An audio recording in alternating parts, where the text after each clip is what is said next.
कैसे आप लोग तो क्लास दिल्ली में को स्वागत है बच्चों। तो आज हम क्लास 10th मैथ्स की एक और वीडियो लेकर आए हैं जिसका नाम है प्रोबेबिलिटी। इससे पहले बच्चों मैंने आपको प्रोबेबिलिटी पूरी तरह से बताया था। मैंने एक वीडियो में आपको पूरा उसका इंट्रोडक्शन दिया, मैंने उसके अंदर आपको सारे फॉर्मूले बताए, सारी मीनिंग बताई, मैंने पूरा कांसेप्ट क्लियर किया था बच्चों। तो काइंडली इस वीडियो को पहले वॉच करेंगे, देन इस वीडियो पे आना बच्चों, ताकि आपको ये वीडियो अच्छी तरह से समझ में आ जाए। तो आज हम 15.1 करने जा रहे हैं बच्चों, जो कि हमारी एनसीईआरटी का 15.1 है। क्वेश्चन नंबर 1, क्वेश्चन नंबर 2 मैं अभी आपको लेके आया हूं, इसे हम कंटिन्यू करते हैं, देन मैं इसको आपको आगे कराता हूं। तो बच्चों 15.1 में बच्चों क्या देखो, क्वेश्चन नंबर 1 है बच्चों, कंप्लीट द फॉलोइंग स्टेटमेंट। इसका मतलब क्या हुआ, आपको कुछ ये फिलअप्स दे रखे हैं, इसको कंप्लीट करना है बच्चों।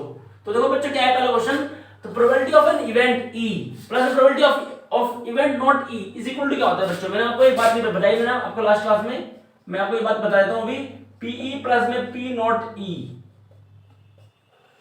P not E is equal to हमेशा बच्चों बनता है। एक बात ध्यान रखना, किसी इवेंट के होने की प्रोबेबिलिटी और किसी इवेंट के ना होने की प्रोबेबिलिटी को बोलते हैं P नॉट E। इसको बोलते हैं PE, मतलब किसी इवेंट के होने की प्रोबेबिलिटी, किसी इवेंट के ना होने की प्रोबेबिलिटी, दोनों को अगर हम मिलाएंगे ना बच्चों हमेशा 1 के बराबर आता है। तो इसका मतलब यहाँ पर जो probability of an event E लिखा है, इसका मतलब ये पहला वाला है, और नॉट E का मतलब ये दूसरा वाला है। ये दोनों को मिला के बच्चों हमारा बनाने वाला है, तो उसका आंसर 1 होगा। नेक्स्ट क्वेश्चन है, the probability of an event that can not happen is, जो प्रोबेबिलिटी कभी हो ही ना सके, मैंने आपको इंट्रोडक्शन वीडियो में बताया था, उसकी प्रोबेबिलिटी होती है 0, जो मतलब इम्पॉसिबल इवेंट है। तो such an event is called impossible event. तो ऐसे इवेंट को हम कहते हैं इम्पॉसिबल इवेंट, इम्पॉसिबल इवेंट। तो ऐसे इम्पॉसिबल बच्चों यहाँ इम्पॉसिबल की स्पेलिंग आएगी। उसके बाद आएगा the probability of an event that is certain to happen, जिसके होने की पूरे चांसेस हो, वो हमेशा 1 होता है बच्चों, क्योंकि श्योर इवेंट कहते हैं इसको। Such an event is called sure event, इसको श्योर इवेंट कहते हैं। तो ऐसे इवेंट को श्योर इवेंट कहते हैं बिकॉज़ जिसके होने की पूरे चांसेस होते हैं। जैसे कि मैंने आपको बताया था, एक बॉक्स है, उस बॉक्स में अगर सारे बॉल क्या है हमारे पास, ब्लू है, मान लिया सारे बॉक्स ब्लू हैं, तो अगर मैं हाफ राउंड में ब्लू बॉक्स निकालूं, मैं कोई भी बॉल निकालूंगा तो मेरे सामने क्या आएगा, ब्लू तो आएगा, तो उसके चांसेस तो पूरे हैं। उसके बाद the sum of the probability of all the elementary event of an experiment is, एक इवेंट के एक एक्सपेरिमेंट के अंदर ना, चाहे मैं दो प्रोबेबिलिटी निकालूं, चाहे मैं 3 प्रोबेबिलिटी निकालूं, सभी का सम कितना होगा, वो सभी का सम मिला के बनाएगा। क्योंकि किसी भी इवेंट की ना, एक क्वेश्चन के अंदर किसी भी इवेंट की जो प्रोबेबिलिटी होगी ना, सारे के सारे एलिमेंट्री इवेंट की प्रोबेबिलिटी को मिलाकर हमेशा बनाता है। जैसे कि मैंने बोला था, एक कॉइन में हमने टॉस किया, हेड और टेल आया था मेरे पास। अब हेड आने के चांस कितने थे बच्चों, इसमें आपने पढ़ा था 1/2 था, और टेल का चांस भी 1/2 था, बट मुझे प्रेस करके तो आंसर हमारा बनाया था। तो सेम बिल्कुल वही चीज है इसके अंदर बच्चों, कि जब भी किसी 2 इवेंट को या 3 इवेंट को या 4 इवेंट की एलिमेंट्री इवेंट को हम प्लस करते हैं, तो उनकी पूरी प्रोबेबिलिटी का जो सम आता है लास्ट में हमेशा 1 ही आता है।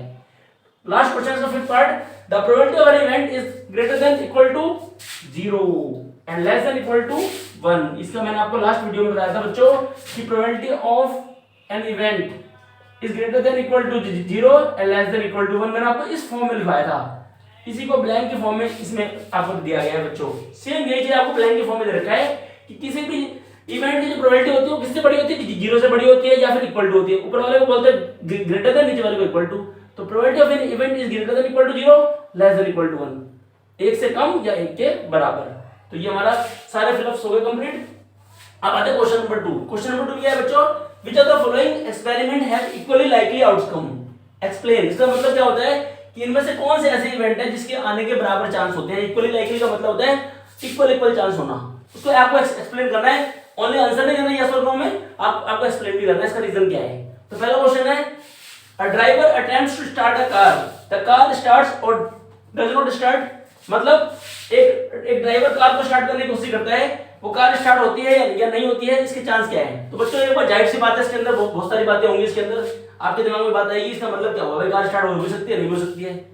इसके अंदर सबसे बड़ा फैक्टर होता है कार का ओल्ड या फिर न्यू होना है, या फिर इसमें फ्यूल है या नहीं है। तो आपको स्टार्टिंग कैसे करनी है बच्चों, इसके अंदर लिखने के लिए, this statement does not have equally likely outcome. पूरा इसी में से देख के आप बोल देना, इस स्टेटमेंट के इक्वली लाइकली आउटकम नहीं है, बिकॉज कार की जो स्टार्ट होने का या फिर ना होने का वो डिपेंड किस पे करता है, कि वो कार का फैक्टर है, 2 फैक्टर होते हैं, या तो ओल्ड हो सकता है, तो ओल्ड का अपना ना स्टार्ट हो जल्दी से, और अगर न्यू कार है तो बड़ी जल्दी स्टार्ट हो जाती है, या फिर इसमें फ्यूल है या नहीं है। ये तीनों फैक्टर उस पर डिपेंड करता है कार स्टार्ट होगी या नहीं होगी, ओल्ड कार या फिर न्यू कार या फिर फ्यूल होना या ना होना। तो ये 3 रीजन है जिसकी वजह से कार स्टार्ट होगी या नहीं होगी। तो ये बात आप पूरी देख के लिखोगे इसमें से। और इसके बाद क्वेश्चन नंबर 2 इसका, a player attempts to shoot a basketball, he or she shoots और मिसेस द शॉट। मतलब एक बास्केटबॉल का प्लेयर है, वो बास्केटबॉल को क्या करता है, शूट करता है, और वो शूट करने के बाद ना वो जो बास्केटबॉल है वो शूट होता है या मिस होता है, उसके चांस बताओ, उसकी इक्वली लाइकली आउटकम है या नहीं है। तो बच्चों एक बात ध्यान रखना, किसी भी बास्केटबॉल के प्लेयर की एबिलिटी पे डिपेंड करता है ये, कि उसके अंदर क्या एबिलिटी, उसकी क्या प्रैक्टिस है, उसने पहले किस तरह से उसने खेला है, वो नया प्लेयर है या ओल्ड प्लेयर है, उसकी प्रैक्टिस ज्यादा है या कम है, ये उसकी एबिलिटी पे डिपेंड करता है कि वो शॉट को मार पाएगा या मिस करेगा। तो मैंने इसमें वही बात लिखी है, this statement does not have equally likely outcome as a player attempt to shoot or misses the basketball is totally depends on player's ability। तो ये बात आपको लिखनी है, उसकी एबिलिटी पर डिपेंड करता है। तो ये क्वेश्चन आपको नोट करेंगे, इसके बाद हम इसके दो पार्ट में और करेंगे। हाँ तो बच्चों अब आता है इसका part number 3, a trial is made to answer a true false questions, the answer is right और रॉन्ग। मतलब क्या होगा, एक ट्रायल है, उसमें बहुत सारे क्वेश्चंस हैं, उसमें ट्रू और फॉल्स के क्वेश्चन है, तो बताओ ये जो आंसर आएगा इसका राइट आएगा या रॉन्ग आएगा। जाहिर सी बात है बच्चों, सैंपल स्पेस जो इसका बनेगा वो आएगा सिर्फ या तो राइट, उसमें या तो होंगे राइट या फिर ट्रू फॉल्स की बात उसने पूछी है ना हमसे, या तो उसमें ट्रू वाले क्वेश्चन होंगे या फॉल्स वाले होंगे, मतलब कि या तो राइट या रॉन्ग, इसमें आप कर लो right wrong, R for right और डब्ल्यू फॉर रॉन्ग, मतलब आंसर उसका या तो राइट होगा या तो रॉन्ग होगा। अब आपके सामने देखो उसमें जो क्वेश्चन है वो सारे ट्रू फॉल्स वाले क्वेश्चन है, तो जाहिर सी बात है आंसर उनमें से या तो राइट होगा या तो रॉन्ग होगा, दो ही ऑप्शन हो सकते हैं हमारे पास। तो अगर मैं इसकी प्रोबेबिलिटी निकालूं किसकी राइट होने की, तो उसके चांस भी हाफ होंगे, और मैं अगर मैं रॉन्ग के निकालूं तो रॉन्ग के भी हाफ होंगे, बिकॉज़ उसमें क्वेश्चन ट्रू फॉल्स वाले हैं। तो जब ट्रू फॉल्स वाले क्वेश्चन है तो दोनों की प्रोबेबिलिटी क्या होगी, इक्वल होगी, इसलिए मैंने इसके अंदर लिखवाया है this statement has equally likely outcome as the solution of either right or wrong because it has true false questions, because यहाँ पर true false वाले क्वेश्चन है, इसलिए इसका सॉल्यूशन या तो राइट होगा या तो रॉन्ग होगा, इनमें से कोई एक ही होगा, इनके अलावा कुछ नहीं हो सकता, इसलिए इसका आंसर 50-50 चांस है, मतलब इक्वली लाइकली आउटकम है। उसके बाद है क्वेश्चन नंबर 4 इसका, अ बेबी इज बोर्न, एक बच्चा पैदा हुआ, अब बताओ बच्चा बॉय है या गर्ल है। तो बच्चों आपको पता है कि बॉय और गर्ल के अलावा कोई बच्चा होता नहीं है, जाहिर सी बात है इसके भी पूरे चांसेस होंगे, इक्वली लाइकली आउटकम होंगे। तो अगर मैं इसका भी सैंपल स्पेस बनाता हूं तो या तो बॉय होगा या तो गर्ल होगी, तो बी का मतलब बॉय, जी का मतलब गर्ल। तो अगर मैं इसकी चांसेस निकालता हूं पी अगर मैं पी के बाद बॉय निकालता हूं तो आपका इसका भी 1/2 आएगा, बिकॉज कुल मिला के चांस 2 है तो 2 नीचे आ गया, बॉय यानी चांस कितने, 1 है तो 1 ऊपर आ गया। ऐसे अगर मैं गर्ल निकालूं तो पी जी उसका चांस भी 1/2, तो इसका भी इक्वली लाइकली आउटकम है। इसका मतलब ये दोनों क्वेश्चन हमारे कंप्लीट हो गए। अब हम क्वेश्चन नंबर 3 पे जा रहे हैं। हाँ तो बच्चों क्वेश्चन नंबर 3 पे आते हैं बच्चों। क्वेश्चन नंबर 3 क्या लिखा है बच्चों, why is tossing a coin considered to be a fair way of deciding which team should get the ball at the beginning of the football game. मतलब जब हम टॉसिंग करते हैं किसी कॉइन को, जब टॉस करते हैं तो ये सबसे फेयर वे कैसे होता है किसी भी गेम को डिसाइड करने के लिए कि कौन सी टीम पहले खेलेगी, किसकी स्टार्टिंग होगी, किसकी बिगिनिंग होगी, किसी फुटबॉल गेम के अंदर, या कोई क्रिकेट गेम हो या फुटबॉल गेम हो, किसी भी गेम को स्टार्टिंग करने से पहले कौन सी टीम पहले खेलना चाहती है उसके लिए सबसे पहले हम टॉस करते हैं बच्चों, आपको पता होगा। तो टॉस करना सबसे बढ़िया फेयर वे कैसे होगा, इसका मतलब क्या होगा कि फेयर वे का मतलब होता है बच्चों इक्वली लाइकली आउटकम, क्योंकि ना जहां पर हमारी ना कहीं पार्शियलिटी नहीं होनी चाहिए, किसी की चांस ज्यादा नहीं किसी कम नहीं। जब 50% चांस हो दोनों के 50-50% चांस होने चाहिए दोनों के, ताकि दोनों में से किसी का भी अगर आएगी टर्न तो पहले वो खेलेगा। कहने का मतलब है कि जब कॉइन को टॉस करते हैं ना बच्चों, तो कॉइन को टॉस करते समय या तो हेड आता है या तो टेल आता है, और आपको पता है कि दोनों में इक्वल लाइकली आउटकम होते हैं, हेड के भी चांस 1/2 होते हैं और टेल के चांस भी 1/2 होते हैं। इसीलिए ना फेयर वे कैसे हुआ, तो मैंने इसमें आपको आंसर लिखा है when we toss a coin there are 2 possibilities head और टेल। जब भी हम कॉइन को टॉस करते हैं तो सिर्फ 2 ही पॉसिबिलिटी होती है, या तो हेड आता है या तो टेल आता है, ठीक है। Which are equally likely outcome, जो कि बिल्कुल इक्वली लाइकली आउटकम है, मतलब कि बराबर के चांस वाले हैं, बिल्कुल पूरे चांस है, या तो हेड पे आ सकता है या तो टेल पे आ सकता है।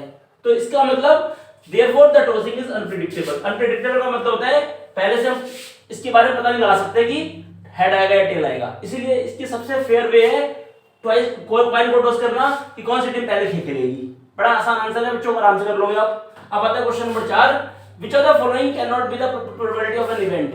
इनमें से कौन सी किसी इवेंट की प्रोबेबिलिटी नहीं हो सकती, 2/3, -1.5, 15%, 0.7। तो इसका मतलब देखो मैंने आपको क्या बताया था बच्चों, किसी भी इवेंट की प्रोबेबिलिटी जो होती है ना बच्चों, वो 0 से बड़ी होती है और 1 से 0 से बड़ी होती है या फिर इसके इक्वल होती है, और लेस देन इक्वल टू 1 होती है। ये वाली बात आपको मैंने बताई थी बच्चों, ये वाली बात आपको हमेशा ध्यान रखनी है। 0 से कम को बोलते हैं माइनस की, माइनस है ना, और 1 से बड़ा वो हो नहीं सकता, इससे पहले भी नहीं हो सकता, इसके बाद भी नहीं हो सकता। तो देखो यहाँ पर पहले है 2/3, 2/3 क्या होता है बच्चों, ये 1 से कम होता है, क्योंकि 2/3 हमेशा 0 और 1 के बीच में लाई करता है। ये पता कैसे चलेगा, जब न्यूमरेटर जो है ना बच्चों कम होता है जिससे डिनोमिनेटर से, इसको बोलते हैं प्रॉपर फ्रैक्शन, और जो प्रॉपर फ्रैक्शन होता है ना वो हमेशा 1 से कम होता है, तो ये 1 से कम है, इसलिए ये भी नहीं हो सकता। -1.5 नहीं हो सकता, बिकॉज मैंने कहा था प्रोबेबिलिटी किसी इवेंट की 0 से बड़ी होती है, उसके बराबर होती है, लेकिन माइनस में कभी नहीं होती, इससे पहले कभी नहीं जाएगा, ध्यान रखना। तो ये भी गलत हो गया। 15% का मतलब होता है बच्चों 15/100, 15/100 काटोगे तो क्या आएगा, 5 3 जा 5 2 जा 0, 3/20 आएगा। ये सेम बिल्कुल पहले की तरह ही हो गया, ऊपर की वैल्यू नीचे से कम है, ये भी हो गया प्रॉपर फ्रैक्शन जो कि 1 से कम है, तो ये भी प्रोबेबिलिटी नहीं हो सकती। केवल आंसर इसका डी है बच्चों, इसका आंसर डी इसलिए है कि 0.7 है। एक मिनट जो 15%, हाँ वो 15% हो सकती है, यहाँ पर 0.7 है, एनसीईआरटी में चेक करते हैं बच्चों एक बारी, 0.7 15%, कैन नॉट बी, इसमें बोला कैन नॉट बी, सॉरी एक मिनट, कैन नॉट बी। तो बच्चों ये दोनों की दोनों प्रोबेबिलिटी हो सकती है, मेरे से क्वेश्चन में गलती हुई है, ये भी प्रोबेबिलिटी हो सकती है, ये भी प्रोबेबिलिटी हो सकती है, ये भी प्रोबेबिलिटी हो सकती है, केवल प्रोबेबिलिटी ये नहीं हो सकती बच्चों। मेरे को क्वेश्चन में पढ़ने में गलती हुई, मुझे लगा कैन नॉट की जगह कैन लिखा है, तो कैन का मतलब प्रोबेबिलिटी सारी की सारी बच्चों 0 और 1 के बिटवीन में आती है, ये भी 0 और 1 के बीच में आ रहा है, ये भी 0 और 1 के बीच में आ रहा है, ये भी 0 और 1 के बीच में आ रहा है, मतलब कि सिर्फ एक ऐसा नंबर अकेला है माइनस में जो 0 और 1 के बीच में नहीं आ रहा, वो इससे पहले आ रहा है। तो कैन नॉट को मैं पढ़ना भूल गया था, तो इसका आपको मेन ध्यान कैन नॉट पे लगाना है। तो ये किसी भी इवेंट की प्रोबेबिलिटी नहीं हो सकती, बाकी तीनों हो सकती है। नेक्स्ट क्वेश्चन हमारा आता है अगला। अगले क्वेश्चन में बच्चों क्या लिखा है, किसी भी इवेंट की प्रोबेबिलिटी है 0.05, तो what is the probability of not E. तो आपको मैंने एक बात बताई थी बच्चों कि पीई प्लस में पी नॉट ई बराबर हमें हमेशा हमारा बच्चों 1 होता है। तो इसमें हमारे वैल्यू पी की कितनी रखी है बच्चों, 0.05, और पी नॉट की वैल्यू हमें निकालनी है, इक्वल टू 1 होता है। और अगर मैं यहां से पी नॉट की वैल्यू निकालता हूं तो बच्चों 1 माइनस में पीई आएगा बच्चों, 1 माइनस में पीई आएगा, और पी की वैल्यू मेरे पास कितनी है बच्चों, 0.05। मैं चाहूँ तो डायरेक्टली इसको 0.05 यहाँ पर कर दूंगा, पी वाला बना लूँ क्योंकि मैं इसकी वैल्यू पुट कर चुका हूँ। अब 1 में से माइनस कैसे करते हैं बच्चों, डेसिमल के आगे देखो 2 अंक है तो यहाँ 2 जीरो लगा देंगे, 0.05 ऐसे भी लिख देंगे। 10 में से 5 गया 5, आपको पता है कि पहला 0 10 होता है और दूसरा 0 9 होता है, 9 में से 0 गया 9, तो इसका आंसर आ गया 0.95। तो हमारा क्वेश्चन नंबर 5 कंप्लीट हो गया बच्चों। तो इसी के साथ हम ये वीडियो कंप्लीट करते हैं, बिकॉज वरना बहुत ज्यादा लंबी हो जाएगी। मैं आगे नेक्स्ट क्वेश्चन आपको नेक्स्ट वीडियो में कराऊंगा। जब तक के लिए जो लोग मेरे चैनल पे बिल्कुल नए हैं, kindly like and subscribe my channel Uday classes Delhi. Thank you very much for watching my video.